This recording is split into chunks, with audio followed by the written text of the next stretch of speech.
kalian bertanya-tanya, gimana sih pesan WhatsApp itu bisa sampai ke teman kalian hanya beberapa detik? Atau kalian mau nonton film Netflix dengan kualitas 4K tanpa buffering?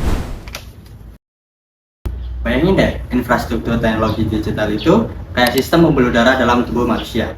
Tanpa adanya pembuluh darah, darah tidak bisa mengalir ke seluruh tubuh. Nah, begitu juga dengan dunia digital. Tanpa infrastruktur yang kuat, maka tidak ada internet, tidak ada aplikasi, dan tidak ada transformasi digital yang kita rasakan di hari ini. Tahukah kalian, setiap detiknya ada lebih dari 40.000 pencarian di Google, 3.000 foto di-upload ke Instagram, dan 8.000 tweet dikirim. Semua ini dimungkinkan oleh infrastruktur teknologi digital yang bekerja 24/7 di belakang layar. Nah, dalam sesi kali ini, kita akan memandu kalian untuk menjelajahi dunia digital yang luar biasa. Kita akan belajar bersama mulai dari konsep dasar hingga implementasi yang bisa kalian terapkan langsung. Hari ini kita bakal ngobrolin hal yang mungkin sering kita pakai tiap hari, tapi jarang banget kita pikirin. Nah, di sesi ini kita bakal bahas pertama, apa sih sebenarnya infrastruktur digital itu? Dua, komponen-komponen yang pentingnya yang wajib kalian tahu. Nomor tiga, cara bikin infrastruktur yang bisa scale up dan stabil. Dan nomor 4, best practice dari industri, biar kalian bisa dapat insight nyata. Dan nomor yang terakhir, ada juga yang sesi hands-on, biar belajarnya gak cuma teori, tapi langsung dari kalian rasain. Siapin catatan kalian, santain pikiran, yuk mulai perjalanan seru ini. Habis sesi ini, aku yakin kalian bakal melihat setiap aplikasi, website, dengan cara yang berbeda, bukan cuma sebagai pengguna, tapi kayak digital arsitek yang rahasianya dibalik keajaiban digitalnya. Sobat digital, tahu nggak sih apa itu infrastruktur teknologi digital?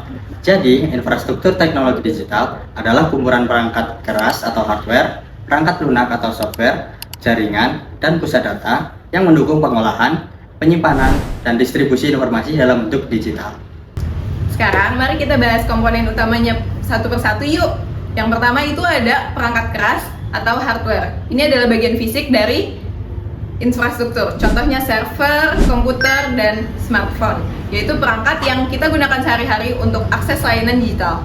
Selain itu juga ada perangkat jaringan seperti router, switch, dan modem yang menghubungkan kita ke internet. Lalu juga ada penyimpanan data seperti hard disk, SSD, atau bahkan cloud storage, tempat di mana data digital kita disimpan. Yang kedua, perangkat lunak atau software. Kalau hardware itu tubuhnya, software bisa dibilang otaknya. Contohnya sistem operasi kayak Windows, Linux, Android, iOS yang jadi penghubung antara hardware dengan aplikasi. Aplikasi yang kita gunakan sehari-hari, misalnya media sosial, e-commerce, atau aplikasi belajar online. Jangan lupa ada juga software keamanan seperti antivirus dan firewall untuk melindungi data dari serangan. Ketiga, jaringan atau network. Jaringan ini ibarat jalan raya data digital. Ada yang kecil seperti LAN untuk gedung, ada juga yang besar banget, yaitu internet yang menghubungkan seluruh dunia. Jaringan ini bisa berupa kabel fiber optik, satelit internet, sampai teknologi nirlaba seperti Wi-Fi dan 5G. Yang terakhir, itu ada pusat data dan juga data center. Pusat data ini semacam gedung raksasa yang berisi server-server, penyimpanan, sistem pendinginan, dan juga sistem keamanan. Disinilah data perusahaan, data pemerintah, maupun aplikasi besar disimpan. Sekarang banyak loh yang pakai cloud computing, jadi kita bisa akses data dari mana saja tanpa harus punya server sendiri. Nah, Sobat Digital, dari penjelasan tadi, bisa kita simpulkan bahwa infrastruktur teknologi digital adalah fondasi utama dari kehidupan digital kita. Tanpa hardware, software, dan jaringan dan pusat data, kita nggak akan bisa menikmati berbagai kemudahan dalam belajar, bekerja, maupun berkomunikasi secara online. Coba tebak deh, berapa lama waktu yang kalian butuhkan untuk mencari resep nasi goreng di Google? Kurang dari 3 detik kan? Tapi tahukah kalian, di era sebelum internet, untuk mendapatkan informasi yang sama, kita harus pergi ke perpustakaan, bertanya pada orang, bisa memakan waktu yang berjam-jam kan? Nah, inilah mengapa infrastruktur digital itu super penting. Yang pertama, akses informasi lightning fast. Bayangin, kalian lagi butuh info cuaca, resep makanan, atau cara mengatasi laptop kalian yang lagi rusak. Tinggal ketik di Google, dan boom, jawaban langsung tersedia. Ini semua berkat infrastruktur digital yang bekerja 24/7. Yang kedua, mendukung bisnis modern seperti Tokopedia, Shopee, GoPay, OPPO, semua bisnis raksasa ini hanya bisa eksis karena ada infrastruktur digital yang solid. Tanpa server yang kuat, jaringan internet yang stabil, bye-bye bisnis online. Yang ketiga, efisiensi yang luar biasa. Dulu bayar listrik harus ke kantor PLN, antri berjam-jam. Sekarang tinggal buka aplikasi, klik, selesai. Administrasi yang dulu butuh berhari-hari, sekarang bisa dalam hitungan menit. Yang keempat, konektivitas global. Video call dengan keluarga di luar negeri, atau kerjasama bisnis dengan klien dari benua lain. Semua jadi mudah berkat infrastruktur digital yang menghubungkan dunia. Sekarang mari kita lihat contoh konkret yang kalian pasti familiar. Gojek dan Grab. Saat kalian pesan ojol, aplikasi harus terhubung dengan server untuk mencari driver terdekat, memproses pembayaran, dan melacak perjalanan secara real time. Semua ini tergantung pada infrastruktur digital yang kompleks. Lalu belajar online. Zoom, Google Meet yang kita pakai setiap hari, mereka butuh data center yang powerful, jaringan internet yang stabil, dan sistem keamanan yang ketat. Tanpa infrastruktur digital, pembelajaran jarak jauh mustahil terjadi. Jadi, infrastruktur digital itu bukan cuma soal teknologi yang jadi.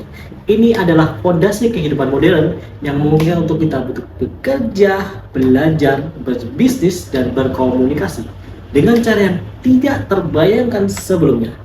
Sekarang, kalian paham kan mengapa memahami infrastruktur digital itu krusial? Mari kita lanjut ke materi berikutnya. Tapi tunggu dulu, meskipun infrastruktur digital itu memberikan banyak keuntungan, kita nggak bisa loh menutup mata bahwasannya ada tantangan besar yang harus dihadapi. Tantangan yang pertama itu ada digital divide. Coba deh sobat digital bayangin. Saat kalian di Jakarta, kalian bisa streaming Netflix 4K tanpa lag. Sedangkan teman kalian di daerah terpencil Papua sana mungkin masih susah dapat sinyal untuk WhatsApp. Nah, keterbatasan jaringan di daerah terpencil ini masih jadi PR besar nih buat kita. Tantangan yang kedua itu ada cyber security. Data pribadi kalian bernilai jutaan rupiah di dark web. Setiap harinya ada ribuan serangan cyber terjadi. Keamanan data bukan lagi opsi, tapi keharusan yang mutlak. Tantangan yang ketiga, biaya yang fantastis. Membangun satu data center bisa menghabiskan triliunan rupiah. Kabel fiber optik dari Jakarta ke Surabaya saja butuh investasi ratusan miliar. Mahal banget kan? Tantangan keempat, ketergantungan global. Besaran data yang tersimpan di cloud Amazon, Google, Microsoft yang ada di luar negeri. Bagaimana jika ada konflik global politik? Ini jadi dilema yang sangat besar. Tapi kabar baiknya, masa depan infrastruktur digital itu sangat menjanjikan loh. Revolusi 5G is coming. Bayangin nih, download film 2 jam dalam 10 detik. 5G tidak cuma soal kecepatan, tapi juga membuka era Internet of Things. Mobil yang nyetir otomatis, semua jadi kenyataan. Cloud computing everywhere. Masa depan adalah tentang fleksibilitas total. Kalian bisa akses data kantor dari mana aja dan kapan aja. Work from Bali, why not?